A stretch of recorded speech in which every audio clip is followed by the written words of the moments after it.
قل هذه سبيلي أدعو إلى الله على بصيرة أنا ومن اتبعني وسبحان الله وما أنا من المشركين. السلام عليكم ورحمة الله وبركاته.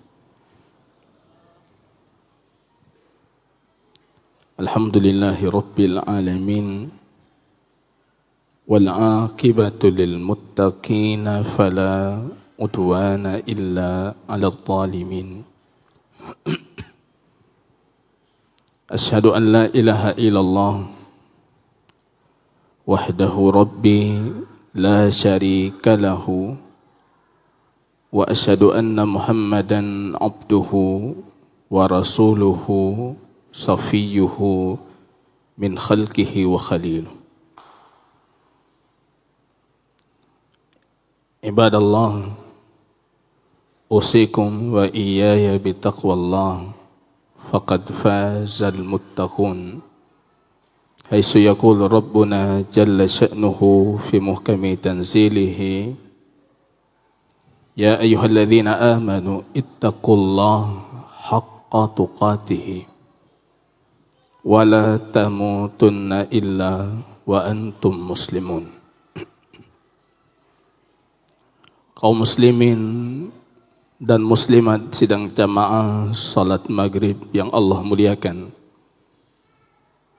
puji dan syukur kita tiada hentinya kita panjatkan keharibaan Rabb kita Allah yang kembali di hari-hari terbaik seperti ini, di bulan yang disebutkan oleh baginda Rasul, banyak manusia yang lalai akan bulan Sya'ban, tapi Allah masih memberikan kita kehendak, iradah, hidayah, sehingga kita masih menunaikan faridah Allah, salat berjamaah, sembari menunggu tibanya salat selanjutnya. Kita mempelajari apa kewajiban kita terhadap Rabb kita Allah dan hak Allah atas hambanya. Slogan para sahabat baginda Rasul sallallahu alaihi wasallam, hayya bina nu'minu sa'ah. Mari bersama kami kita beriman walaupun sejenak. Fa inna Allah la yakhluqul imana fi jufi al-abd kasaubil khalif, kata Rasulullah. Iman itu Allah ciptakan di dalam dada hamba-hambanya Allah seperti baju yang usang. Baju baru dua tasu usang. Begitu kondisi iman jamaah kaum muslimin. Fajaddidu imanakum, kata Nabi.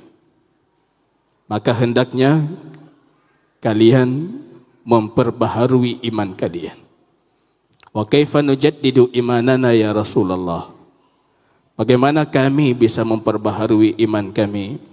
Kata baginda Rasul sallallahu alaihi wasallam, biqauli la ilaha illallah. La ilaha illallah. Itu kalimat yang alasan kita diciptakan, alasan kitab-kitab suci itu diturunkan dan para rasul diutus. La ilaha illallah. Salawat dan salam jamaah kaum muslimin kita doakan kepada Allah agar mencurahkannya ke Habib kita baginda Rasul Muhammad sallallahu alaihi wasallam. Masih dalam kajian lanjutan terhadap kitab At-Tauhid fi Dhawi Aqidati Al-Imam Asy-Syafi'i rahimahullahu ta'ala. Penjelasan tauhid dan akidah yang bersumberkan dari pernyataan Al-Imam Asy-Syafi'i rahimahullahu ta'ala. Dalam kajian lanjutan kita jamaah kaum muslimin, kita mengkaji beberapa bentuk beberapa contoh dari syirik ataupun menyekutukan Allah Subhanahu wa taala. Dan di pertemuan sebelumnya dan kita lanjut di malam yang penuh kemuliaan ini, yaitu hadis-hadis, ayat-ayat yang datang perihal larangan bersumpah dengan selain Allah Subhanahu wa taala. Baik bersumpah kecuali dengan Allah. Saya ingatkan kaum muslimin dengan ayat yang terakhir saya bacakan. Qala ta'ala la yu'akhidhukumullahu billaghwi fi aymanikum walakin yu'akhidhukum bima aqadtumul ayman. Allah tidak akan membebankan dosa terhadap sumpah sia-sia yang kalian ucapkan. Tapi sumpah yang kalian ucapkan dengan kesungguhan, itu yang punya hukum atau memiliki hukum di sisi Allah. Di terakhir ayat, Allah mengingatkan kita jamaah kaum muslimin, dan saya juga mengingatkan jamaah, wahfadhu aimanakum. Jagalah oleh kalian sumpah-sumpah kalian. Kemarin kita jelaskan, menjaga sumpah itu sebelum Anda bersumpah, lebih baik jangan pernah bersumpah. Baik bersumpah, itu cara kita jaga. Jangan bersumpah. Karena sumpah itu hakikatnya mengikat diri kita untuk melakukan atau tidak melakukan sesuatu dengan zat yang dalam keyakinan kita itu zat itu sangat agung, sehingga sesuatu itu pasti kita lakukan karena kita sudah mengikatnya dengan zat yang agung. Itu sumpah. Demi Allah kita katakan. Kita tidak mengatakan itu kecuali kita yakin akan keagungan dan kebesarannya Allah. Masa zat yang sangat agung itu, sifat yang sangat tinggi itu, nama yang sangat luhur itu, kita letakkan pada sesuatu perihal dunia yang kecil. Maka para ulama kita menjauhi sumpah. Gara-gara saboh Honda tak mau sumpah. Oke, Honda besar, Pak. Saboh buku, saboh pulpen, kita bersumpah. Maka Imam Ibnu Sirin ketika tetangganya mengatakan kuda itu milikku, kalau kamu tidak percaya itu milikku, hendaknya kamu bersumpah. Beliau mengatakan menyasumpah jangan sumpah. Masa untuk perihal kuda kita bersumpah itu. Ini sejatinya seperti itu orang beriman ketika menyikapi tentang Allah Subhanahu wa taala. Wa ma qadarullah haqqa qadrihi wal ardu jami'an qabdatuhu yaumal qiyamah. Mereka tidak sama sekali mengagungkan Allah. Padahal langit bumi itu dalam genggamannya di hari kiamat. Dalam satu hadis Imam Tabrani, baginda Rasul mengatakan, kad udzina li an uhadditsakum, aku diizinkan oleh Rabbku untuk menceritakan kepada kalian. Satu dari malaikat pembawa arsy-Nya Allah. Saya tidak masuk ke tema itu, nanti akan datang tentang hakikat arsy-Nya Allah. Tapi ada satu malaikat penjaga arsy-Nya Allah, itu dalam bentuk dik, hewan jantan, apa namanya, ayam jantan, mano agam, yang kakinya mencakar bumi, kepalanya itu di sisi arsy-Nya Allah. Malaikat itu mengatakan, ya Rabb, ma a'zamak subhanak, maha sucimu wahai Tuhanku, alangkah agungnya dirimu. Tapi Allah menjawabnya mengatakan, itu tidak diketahui oleh mereka yang bersumpah dengan selainku itu. Karena itu puanya. Sejatinya kita orang beriman, jamaah kaum muslimin, Allah itu akbar. Jangan bawa nama Allah untuk hal-hal kecil, Pak. Baca-baca memang nan Allah. Padahal bisa kita selesaikan tanpa harus membawa nama Rabb kita Allah yang maha agung, yang maha besar. Itu jaga iman kalian. Jaga sumpah kalian. Kalau harus bersumpah, kafir ledat. Pastikan sumpahnya itu dengan Allah. Tak boleh dengan yang lain. Kalau memang harus bersumpah, dalam kehidupan kita kadang-kala kita perlu bersumpah atau terdesak untuk bersumpah, untuk menjaga harga diri. Terpaksa kita harus bersumpah untuk membenarkan diri kita yang memang dalam kondisi jujur. Baginda Rasul mengatakan, man halafa billahi falyasduq. Yang bersumpah dengan Allah hendaknya dia jujur. Yang orang bersumpah dengan nama Allah yang mendengarnya hendaknya dia ridha. Ya, kau urung bersumpah, kajit, ridha. Jangan diperdebatkan lagi. Bukan karena dia jujur, tapi karena dia membawa nama Allah yang sangat besar. Begitu petunjuk baginda Rasul sallallahu alaihi wasallam. Kita diingatkan untuk tidak semena-mena membawa nama Allah Subhanahu wa taala. Maka dalam hadis yang kita bacakan, hadis Abu Hurairah, qal sami'tu Rasulullah sallallahu alaihi wasallam yaqul al-half munfiqatun lisil'ati mumhikatun lil kasabi. Dalam satu riwayat lil barakah. Sumpah itu mampu melariskan barang. Tapi harus kita ketahui sumpah itu menghilangkan keberkahan. Kalau versi hadis yang tertera di sini, menghilangkan pekerjaan, gak ada hebut. Anda berjualan bersumpah, laris, Pak. Orang percaya, jujur, dia bersumpah. Laris barangmu, tapi kamu harus sadar kalau keberkahan daganganmu sudah hilang. Bahkan kalau dalam lafaz ini, pekerjaanmu itu akan hilang. But gadah, Pak. Ini perlu kita berhati-hati. Ini perihal sumpah. Sumpah itu, kalau kita merujuk ke bahasa Arab yang merupakan hukum sumpah yang kita kaji, itu ada 3 unsur atau 3 komposisi dari sebuah kalimat sumpah.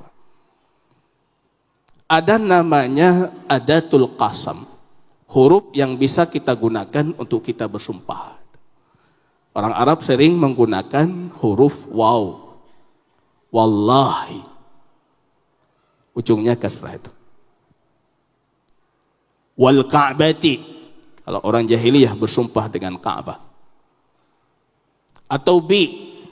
Nah, ini dikaji dalam ilmu nahu dan ilmu linguistik bahasa Arab.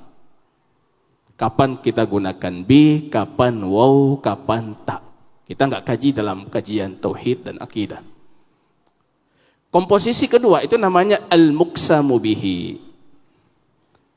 Zat yang kita gunakan untuk bersumpah dengannya, itu yang kita kaji dalam akidah. Dengan apa kita bersumpah, Pak? Ini kita kaji dalam akidah. Kalau Anda pahami 3 komposisi ini, Anda bisa dapatkan dalam Al-Quran itu puluhan sumpah. Puluhan sumpah. Saya di tempat lain saya mengajar ilmu tafsir. Ilmu tafsir itu perangkat untuk bisa menafsirkan Quran. Ada bab yang kemarin kami kaji dengan siswa kami, aqsam fil Quran, itu sumpah-sumpah dalam Quran, Pak. 30 siswa dalam kelas saya perintahkan masing-masing ambil 1 sumpah, bedah sumpah itu. Allah bersumpah dengan banyak makhluknya. Kalau Allah pilih makhluk itu untuk bersumpah dengannya, Ini menunjukkan makhluk itu punya keagungan di sisi Allah. Dan kita makhluk hanya diizinkan bersumpah dengan Allah. Kalau Allah terserah, Pak. Keliru kalau kita ingin meniru Allah dalam hal ini. Berdalil dengan Quran, dalam Quran banyak itu sumpah-sumpah dengan makhluk. Berarti kita juga boleh. Rasul mengatakan kita tidak boleh. Kita hanya boleh bersumpah dengan Allah. Itu kajian akidah. Dengan apa kita bersumpah? Dalam hadis ini baginda Rasul sallallahu alaihi wasallam qala al-Imam Asy-Syafi'i wa kullu yaminin bighairillahi fahiya makruhatun manhiyun anha. Semua sumpah dengan selain Allah, karena di situ ada pengagungan yang tidak boleh kita peruntukkan kecuali hanya untuk Allah. Makruhatun kata beliau. Ini kembali definisi makruh. Kalau para imam mutaqaddimin mengatakan makruh itu maksudnya haram. Bukan makruh yang kita pahami. Manhiyun anha, terlarang dalam agama kita. Min qibali qauli Rasulillah. Ini perkataan Imam Asy-Syafi'i berdasarkan apa yang baginda Rasul sabdakan. Innallaha yanhaakum an tahlifu bi abaikum.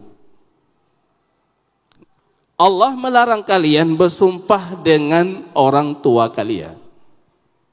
Ini tradisi jahiliyah, Pak. Kenapa mereka bersumpah dengan orang tua? Karena mereka menganggap orang tua itu agung.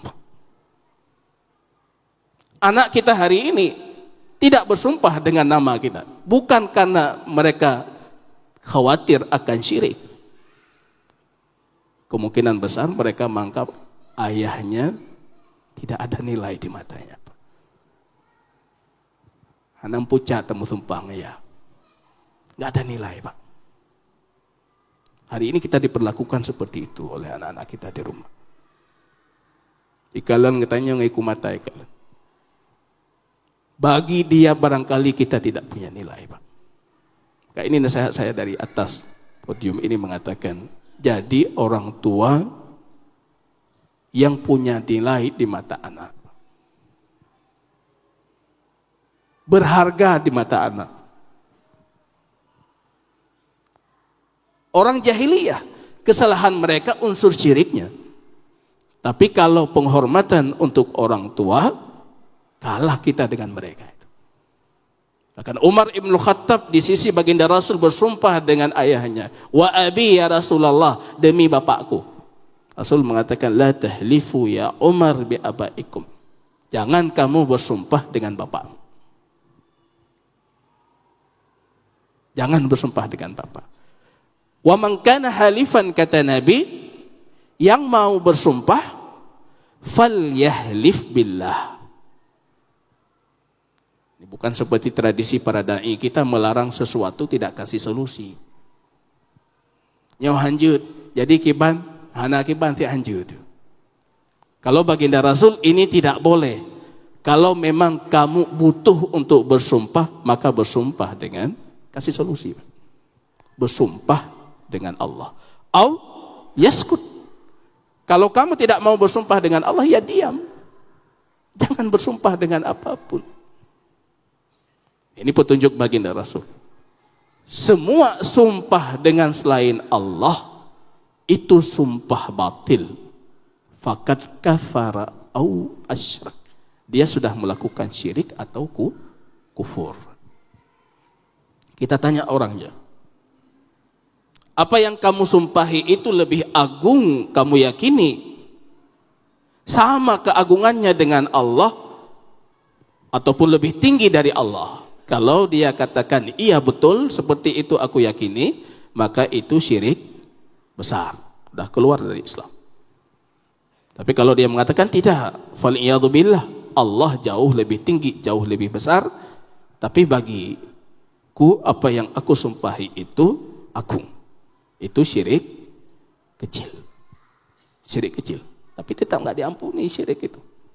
Walaupun dia kecil, namanya cuma kecil, tapi besar itu.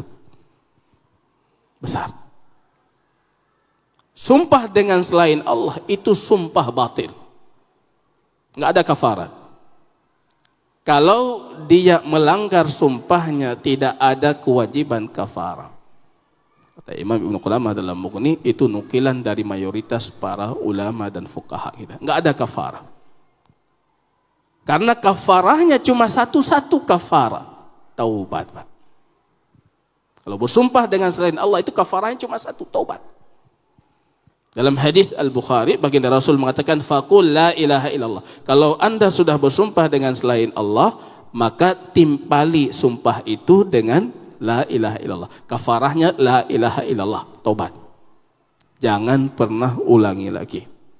Berazimah sungguh kepada Allah, aku sudah berdosa dan aku meminta pengampunanmu ya Rabb. Jadi enggak ada kafarah bukan karena kecil, tapi karena ini terlalu besar.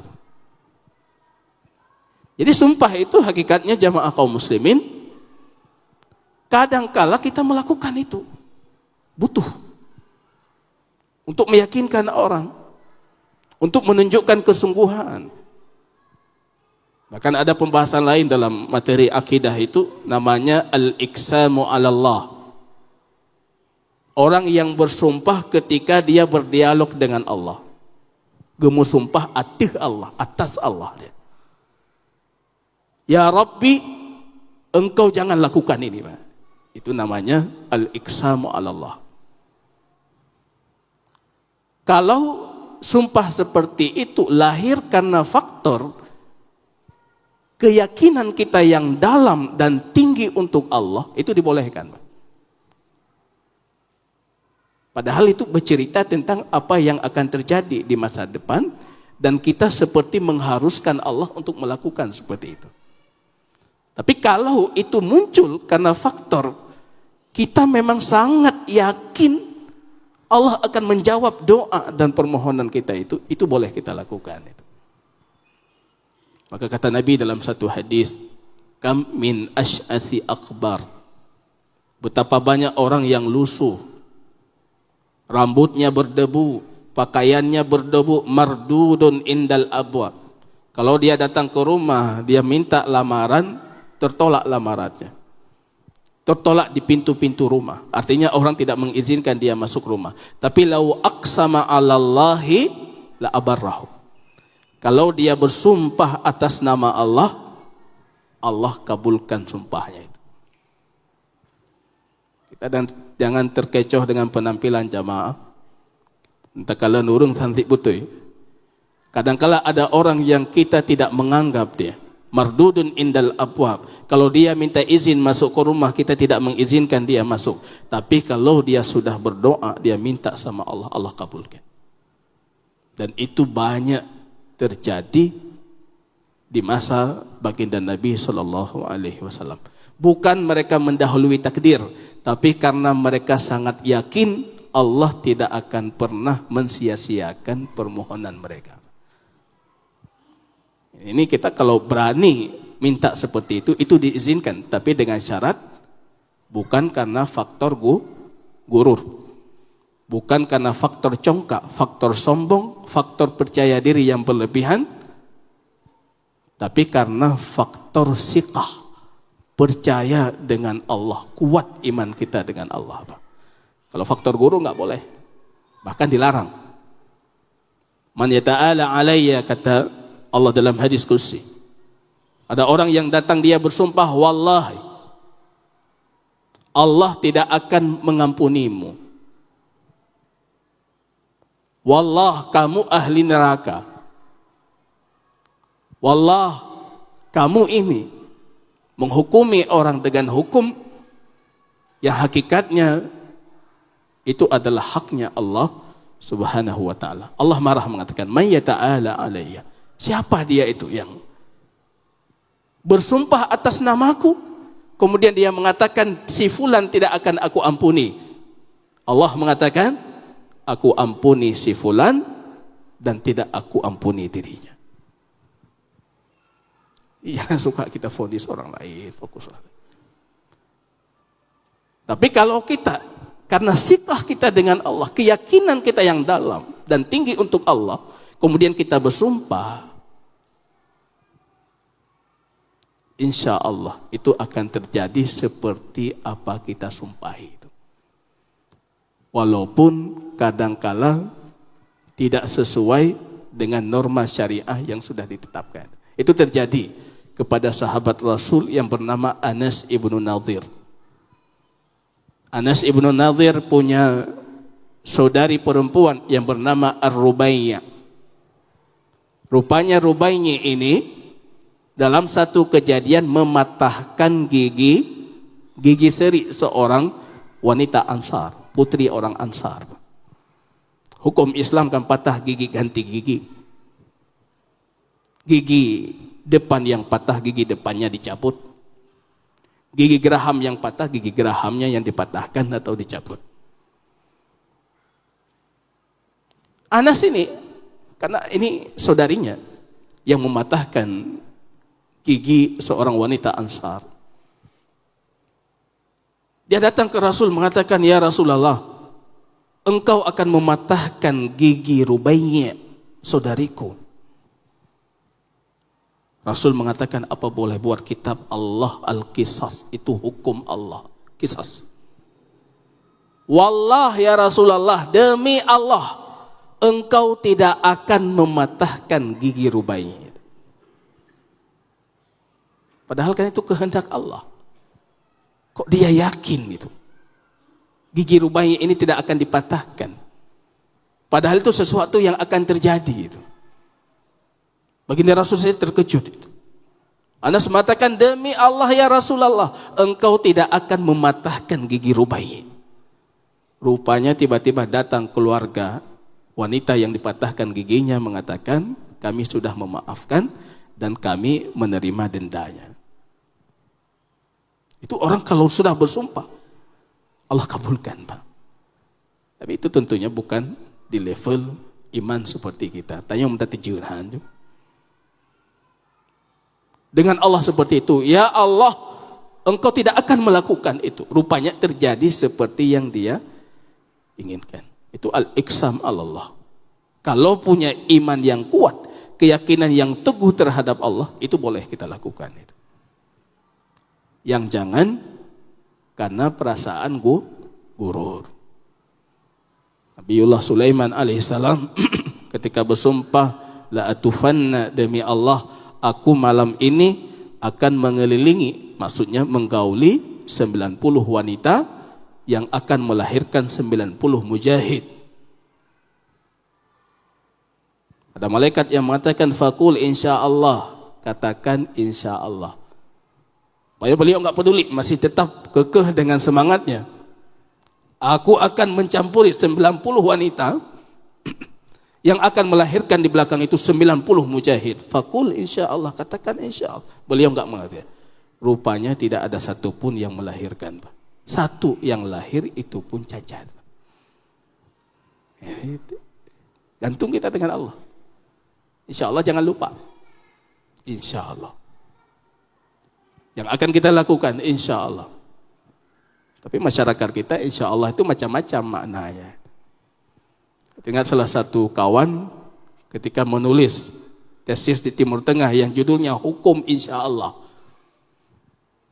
Pengujinya terkejut, ini insya Allah ada hukum juga. Kami di Indonesia banyak insya Allah maksudnya. Yang paling banyak itu insya Allah hana jadi hati.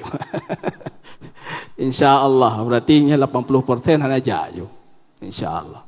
Maka dibedah hukumnya. Jangan bermain-main dengan nama Allah. Jangan bermain dengan kehendak Allah. Di mana iman kita? Di mana tauhid kita? Bawa nama Allah untuk yang kita yakin dalam diri kita, kita akan menipu dan kita tidak akan memenuhi undangannya. Seolah-olah insya Allah itu kita jadikan sebagai bentuk yang melegalkan ketidakhadiran kita. Kita yang tinggal kerja hanan ajakkan kalau lungkeun insya Allah. Lungkeun insya Allah. Insya Allah itu berarti yakin kita. Karena itu kebaikan dan Allah pasti menginginkan kebaikan. Maka pasti Kalau Anda hadir, baru Anda katakan insya Allah. Warawa al-Imam Asy-Syafi'i, Imam Syafi'i meriwayatkan dengan sanadnya dari Abdullah ibnu Umar radhiyallahu taala anhuma qala, kana aktsaru aymanin nabi sallallahu alaihi wasallam la wa musarrifil qulub. Ini sumpah Nabi yang paling banyak. Bersumpah dengan sifat Allah.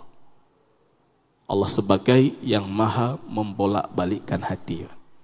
Nabi selalu kalau bersumpah itu seringnya mengatakan wa musarrifil qulub, demi yang membolak-balikkan hati.